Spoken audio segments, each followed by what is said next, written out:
ముఖ్యమంత్రి రేవంత్ రెడ్డి నేతృత్వంలో రాష్ట్ర ప్రతినిధి బృందం ఇవాళ స్విట్జర్లాండ్లోని దావోస్ పర్యటనకు బయలుదేరింది.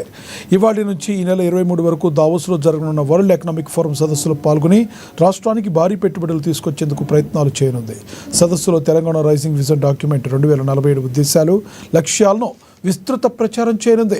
సీఎం రేవంత్ ఈ నెల 20న Telangana life sciences policy, Telangana AI హబ్ను అక్కడే ఆవిష్కరించనున్నారు.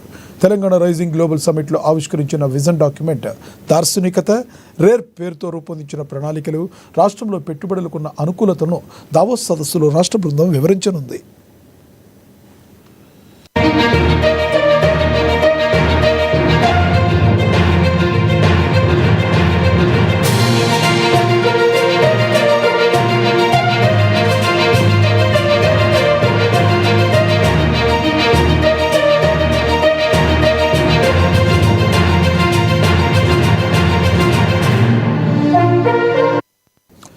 ముఖ్యమంత్రి రేవంత్ రెడ్డి నేతృత్వంలో రాష్ట్ర ప్రతినిధి బృందం ఇవాళ స్విట్జర్లాండ్లోని దావోస్ పర్యటనకు బయలుదేరింది.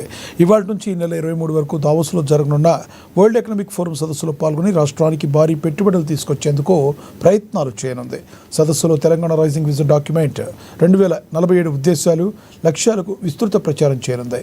సీఎం రేవంత్ ఈ నెల 20న Telangana life sciences policy, Telangana AI హబ్ను అక్కడ ఆవిష్కరించనున్నారు. తెలంగాణ రైజింగ్ గ్లోబల్ సమ్మిట్లో ఆవిష్కరించిన విజన్ డాక్యుమెంట్ దార్శనికత, రేర్ పేరుతో రూపొందించిన ప్రణాళికలు, రాష్ట్రంలో పెట్టుబడులకు ఉన్న అనుకూలతను దావోస్ సదస్సులో రాష్ట్ర బృందం వివరించనుంది.